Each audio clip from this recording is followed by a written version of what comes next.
Well, the result didn't happen the way we wanted. Diego Pavia finished runner-up in the Heisman. Congrats to Fernando Mendoza. Vanderbilt football still changed for the better. How are we going to impact? Let's go.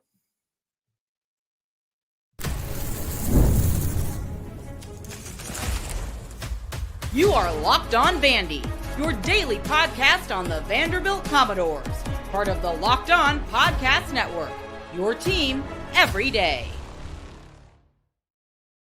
What's up, everybody? Welcome into a live edition of the Locked On Vandy podcast, part of the Locked On Podcast Network, the number one podcast network in the world. I'm your host, Corey Burton, bringing with me over a decade of experience in coaching and with the national sports media with Yahoo Sports. Man, it's gonna be a nice show. Gonna talk a little basketball towards the end, so I can't wait to get into that. The basketball team faced off against Central Arkansas. They were back on the court for the first time since returning home from Atlantis. So we'll get into that a little bit. Tyler Nickel was on fire today. But the bulk of the show is going to be about the Heisman. Like I said, we're live. Your comments are welcome. This is going to be about the Heisman ceremony. What does it mean for the program moving forward? Diego Pavia obviously finishes runner-up, and you know it was a tight race. But this episode is brought to you by FanDuel. If you want to be right in the middle of the action this season, visit FanDuel.com and place your NFL live bets all season long. So, this race was interesting, and it was a tight race for a long time, for what we understood from kind of how things were being talked about throughout the last couple of weeks. It seemed to be a pretty tight race, but when the voting results came out, I don't know. I'm not experienced with the point system with the Heisman race enough to know what they consider close, blowout, fairly close. But it looked like it was a lot of separation there between Mendoza and Diego Pavia. And I think, honestly, that separation came with Fernando Mendoza winning the Big Ten and leading his team after getting just absolutely pummeled on the first series. Didn't know if he was even going to come back and play in that game. And just that's where he wrapped up the Heisman. I mean, he led Indiana to a Big Ten championship. He had enough stats to where that it came down to that, and that mattered. And like I thought, the wins and losses mattered in the grand scheme of things. Diego Pavia losing to Alabama, having a brutal game against Alabama. I think when you look at a race that was tightly contested, at least seemed tightly contested, those small details, they matter. And that was kind of the separator. You lose to Alabama, you lose to Texas, you miss the college football playoff. Like it just didn't quite line up for Diego Pavia. But he had the stats. That's why he finished runner up. He had the stats. He had some of the leadership qualities that you look for. I mean, he had the total package. And I think what I said about Mendoza earlier this week, I was like, well, in most years, we wouldn't even be having this conversation of, oh, it's a tight race or anything. He would have probably ran away, but Diego Pavia made it difficult on him to do so. I think in a lot of years, Diego Pavia probably would have won. And there's some years where, like, I think maybe last year, if he had this type of season, he may have won over Travis Hunter. I'm just speculating here, but like he had a special season. And he was in the 3,000 passing yard, 800 rushing yard club. There was only one person out of the I think there was only one person that did that didn't win a Heisman. It was all SEC guys. It was Dak Prescott, and the other guys won it, like Tebow, Jaden Daniels, I think Cam Newton, and Johnny Manziel. So he had the stats. He had the impressive stats, and it's still a season to be proud of, and it's still a huge deal for Diego Pavia and for Vanderbilt University. They were represented very, very well on the show. I think the offensive line showing up as a group, I think Diego Pavia is showing, and everybody that came with him shows that he's well liked within the Vanderbilt community, the Nashville community, things like that. I know if you look at social media, it's not the same case.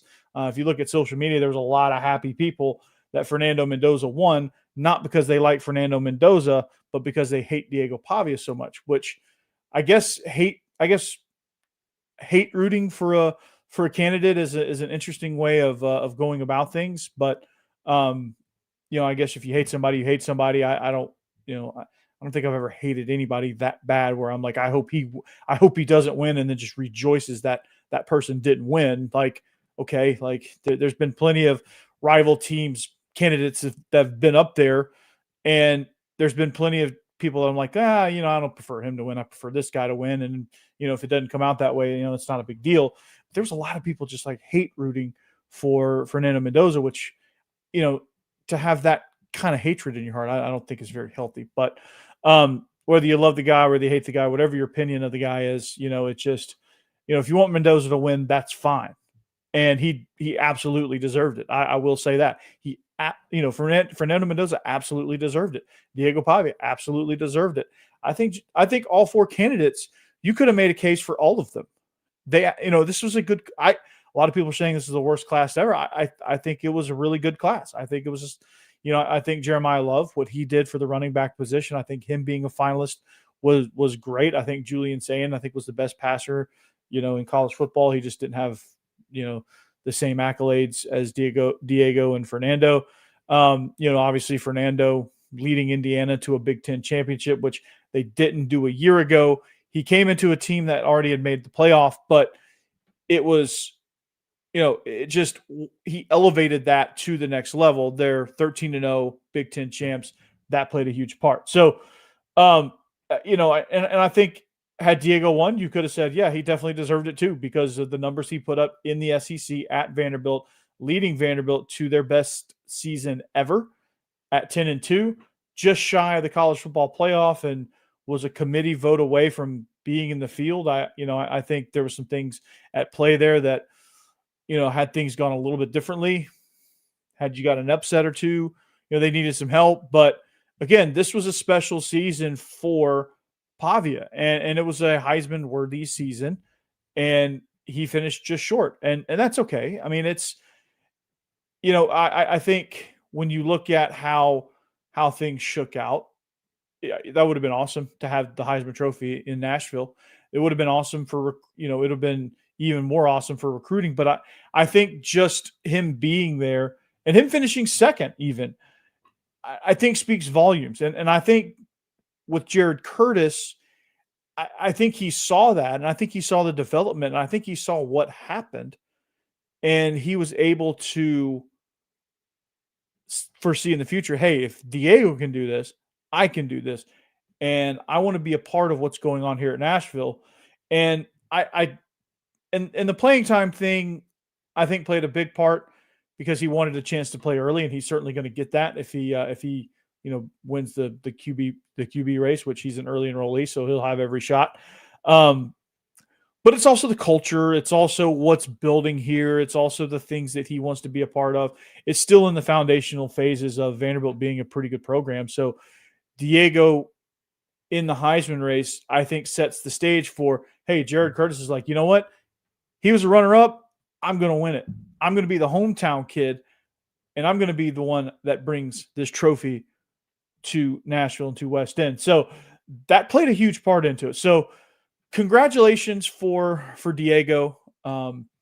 What an awesome ride. It's got one more game left, but what an awesome ride for him at Vanderbilt. Taking this program from the ashes as it burned down in 2023. He steps in along with Jerry Kill and Tim Beck and a whole triumvirate from New Mexico State, and they just rebuild this thing. They go to a bowl game last year, which was a big deal, 7-6, and then they go 10-2 this year. They beat Tennessee at Tennessee, I think, as a ranked opponent for the first time ever. They beat Tennessee, obviously, at Tennessee, but I think winning that game with Tennessee being a ranked opponent at the time of the matchup, that was a first for Vanderbilt. So lots of things to celebrate. What does this mean for the program moving forward? How does this affect things? We'll talk about that next.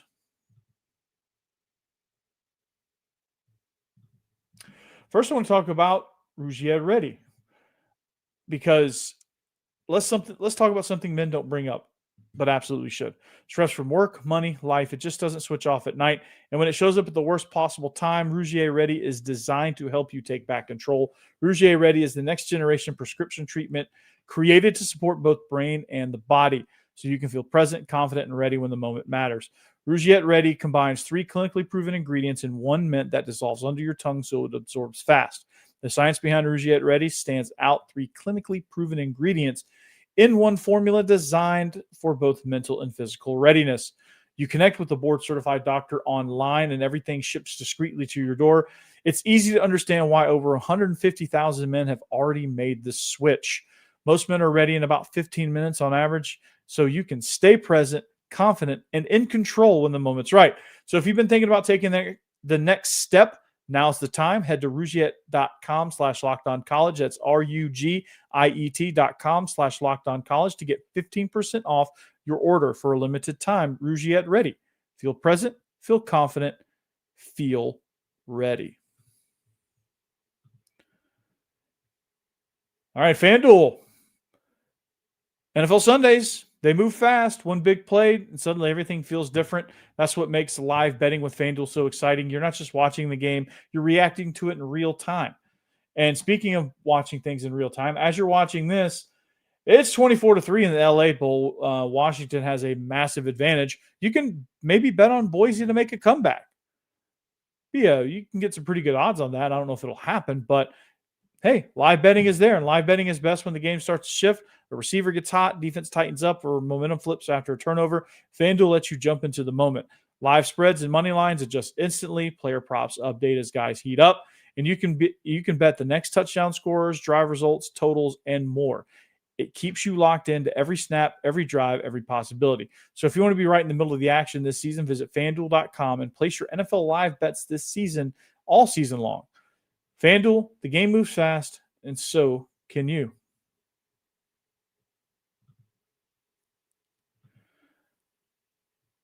All right, thanks for making Locked On Vandy your first listen each and every day. Thanks for making Locked On number one. If you haven't heard about the Everydayer Club, for just $5 a month, $50 a year, you can enjoy your audio ad-free.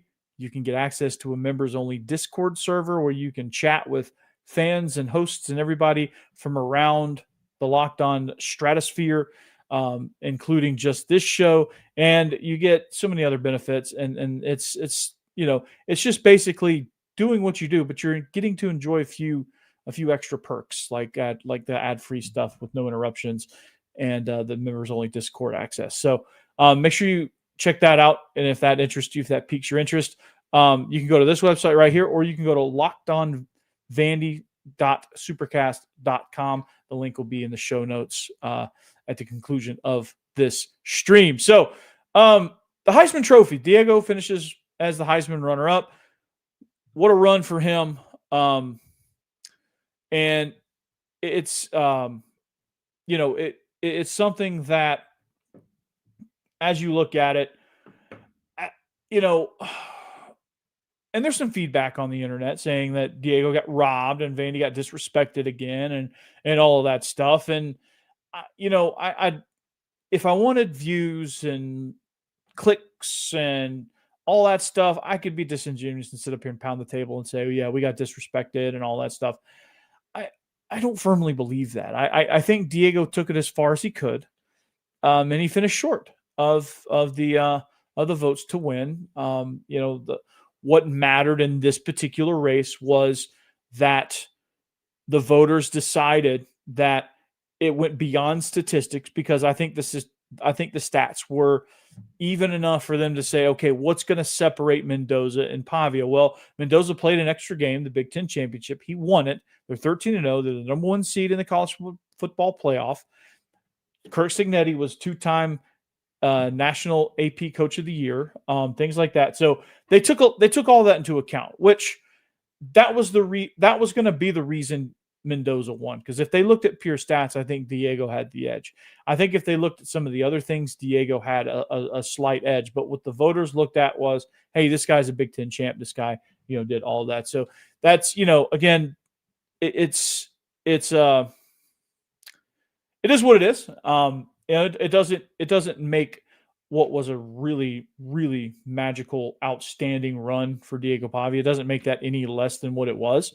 It just means that he just doesn't have the Heisman Trophy to go with. But so what does it mean for this program going forward? That's the question now. Is like, okay, well, he finished runner-up. Now what? Right? So, I think having the season that Vanderbilt had, you had Eli Stowers win the John Mackey Award. You had Clark Lee as SEC Coach of the Year.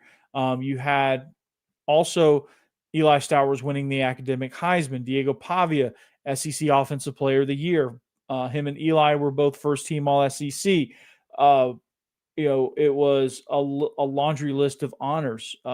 Eli Stowers won the academic Heisman, the William Campbell Trophy. Nick Rinaldi was SEC Scholar Athlete of the Year. That kind of thing where you have guys just accomplishing these things. And you had Vanderbilt's offensive line was a Joe Moore Award finalist.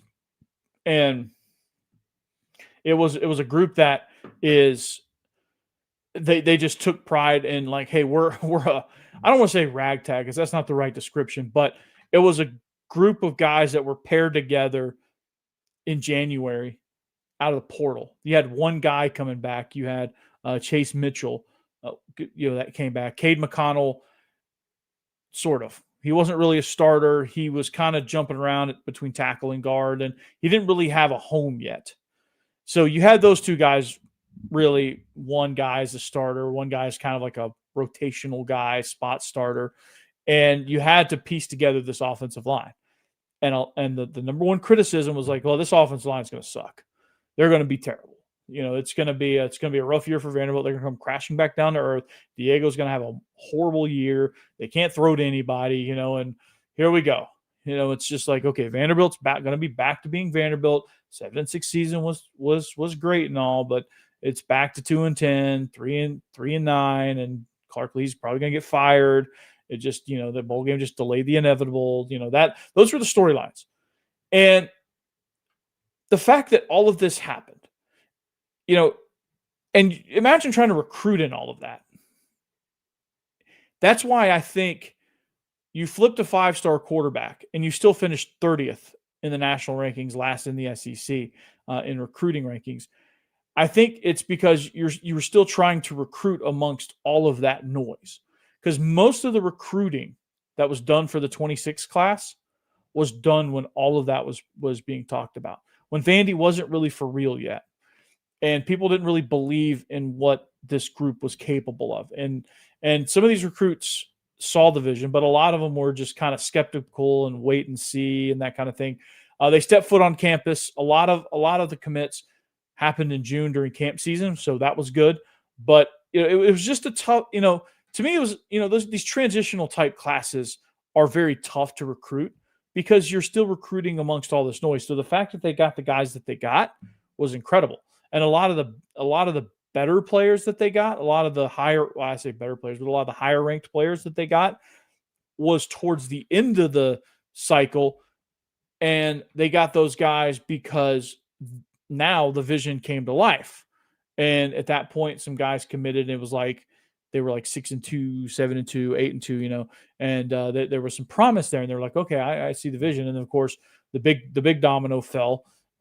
And they also flipped the dude from Alabama on signing day. So those were two huge victories that I think speak more volumes than just the overall class ranking.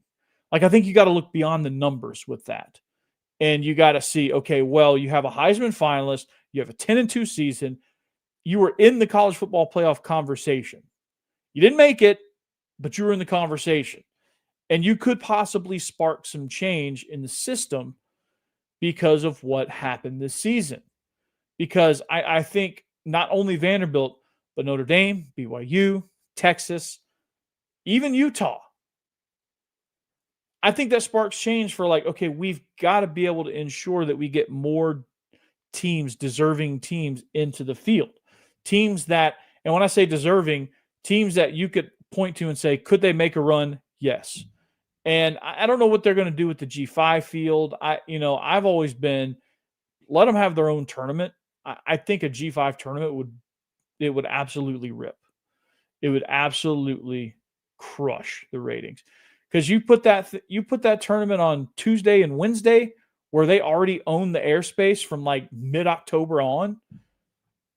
Can you imagine a 12, 16 team G5 playoff? That would be outstanding. And I think that would get huge ratings. And I think giving those guys a chance, giving more of those schools a chance to actually win a national championship would be incredible. But these are debates, and these are things that are sparked in large part because Vanderbilt was amongst one of those teams, and Vanderbilt is hopefully going to be a catalyst in that discussion. So that's one thing. Like that's a benefit. And when you try to predict the future, now that the portal opens up, I believe on January 2nd. And it's going to be an important portal season because it is one session. It is short. It's going to be fast and furious, and it's going to be getting guys. So they have a list of guys they need. We'll talk about what they need in the portal. They need offensive linemen for sure, defensive linemen, defensive backs, receivers, those type of things. But there's also a lot of these positions of need, and they're going to have to backfill some guys who leave and who they asked to leave. Whatever the case may be, there's going to be some guys that that are gone. But it's going to be interesting.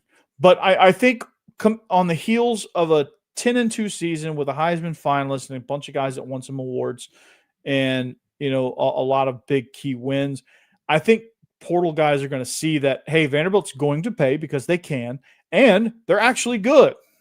They actually had a good season. I can come be a part of that and help them continue that. And I can be in a really, really fun city, one of the fastest growing cities in the Southeast. And I can be a part of that. And all of this led to that moment. All of this was part of what I think led to the resurgence of Vanderbilt football, because you now have a chancellor that cares, and more than cares. He's actually fired up. I mean, he was leading the charge on the college football playoff committee, which is something that would never happen in years past. And you have an AD who feels the same way, and they're all in now. They're all in. They know they have NIL dollars. They want to spend them now. They see the benefit. They see what basketball is doing. They made an investment in basketball. It's paying off, at least to this point. I don't know how that's going to project over the course of the season, but it's going to certainly be an exciting run for basketball. So, and we'll talk about that here in a minute, because I think this is I guess you could say a little concerning, but then again, they probably were just bored because they're playing Central Arkansas. But what does this do to the program? Well, you land a big fish in Jared Curtis. All of this unfolds. I think in order to kind of predict what 27 is going to be like, or as far as recruiting goes, or what this portal season, you can't look at the overall ranking. You have to look at what happened on signing day with Jared Curtis and Owen Cabell. You have to look at what happened with those two flips and where they flipped from. And that'll give you an idea of, okay, well, is this a fluke? We're going to know here pretty soon, because I think Vanderbilt can land some pretty exciting pieces. Or I don't know how excited you can get over offensive linemen, but I know Jared Curtis is going to be excited, and this quarterback room and these running backs are going to be excited. So it's going to be a fun portal season. But all of this season, I think everything that happened throughout the course of the 2025 football season, I think is going to put Vanderbilt in the right direction, to where a step back maybe means 6-6, not 2-10. And I think the 2-10s are going to be fewer and far between, with a possibility of a 2-10 being non-existent.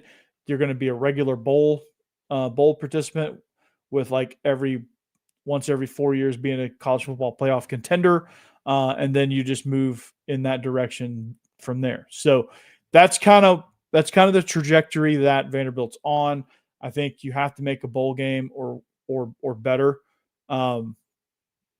to be able to show that growth, that you can sustain that growth even after losing quite a bit. So on Monday's show, we're going to talk about a lot of that. But I want to switch gears real quick before we get out of here. I want to switch gears to hoops, but we're going to do that next. Aura frames. Have you ever had an Aura frame? Those things are awesome, man. And the holidays are officially here. And if you haven't bought anything yet, you better hurry, because the gift hunting season is on and it's almost over. And if you want something meaningful, personal, and guaranteed to get a reaction, Aura Frames is the gift that delivers every single time. It's not just something you wrap. It's a way to share memories, because Aura isn't your average picture frame. You can preload the frame with photos before gifting it. So when they plug it in, the memories are already there. No apps to figure out, no setup headaches, just instant smile. So here's the thing.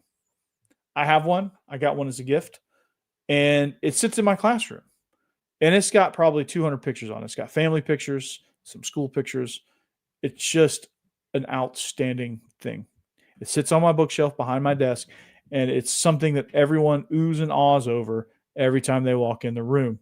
So it's exciting. It's definitely an attention grabber. People are like, "Oh man, that's so cool. Where'd you get it?" Well, I'll tell you where I got it.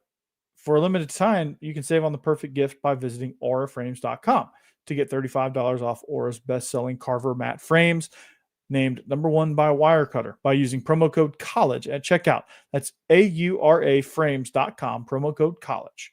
This deal is exclusive to listeners and frames. They sell out fast, so order yours now and get it in time for the holidays. Support the show by mentioning us at checkout. Terms and conditions apply.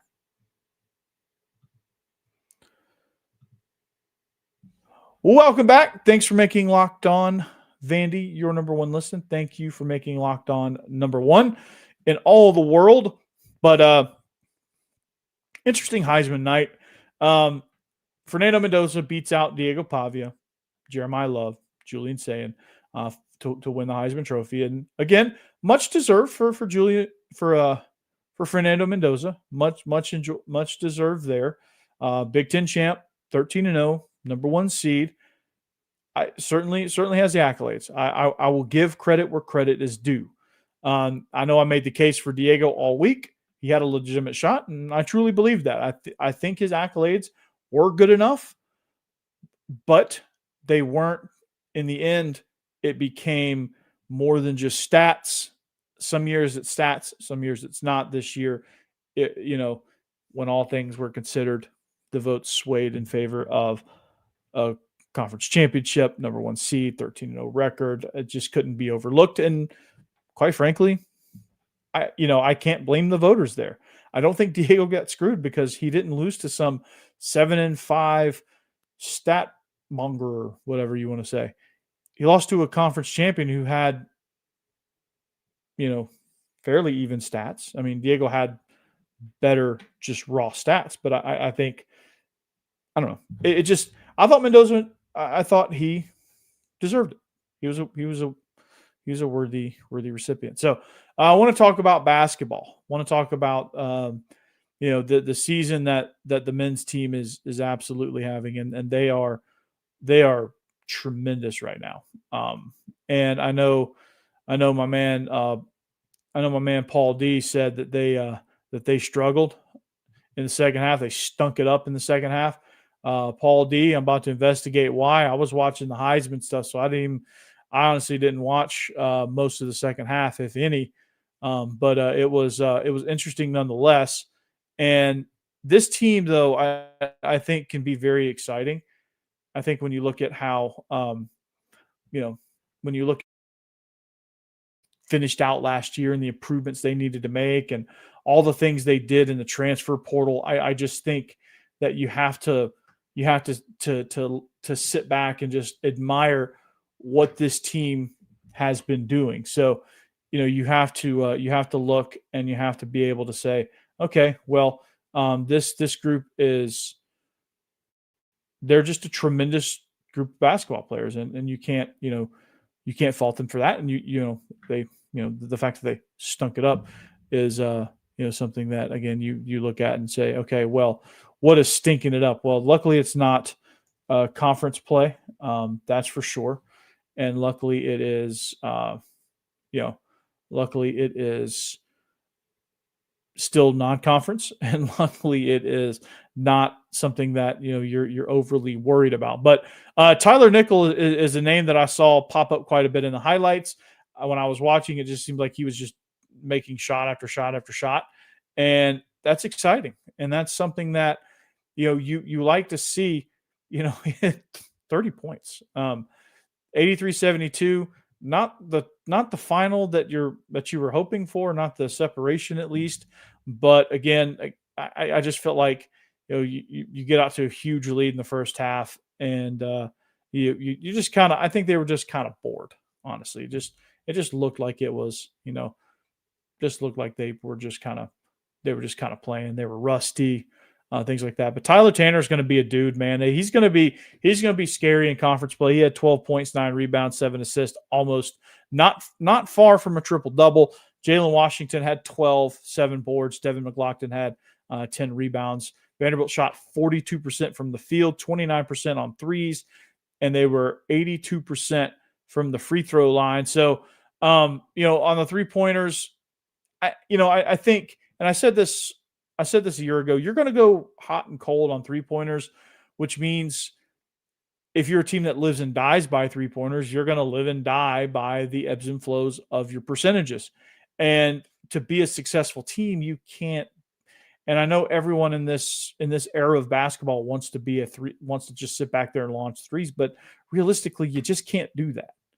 And I think this team realizes it. I think this team, despite being cold, I think had this been last year's team and you had these same results, this game might have been pretty tight. They might have ended up dropping this game a year ago with these numbers. Like, you shoot 42% from the field, 29% from three-point land. I think this game would have been way too close for comfort, because they live and died on the threes and they couldn't shoot and they didn't really have much to rebound. So I think they would have lost some much needed momentum.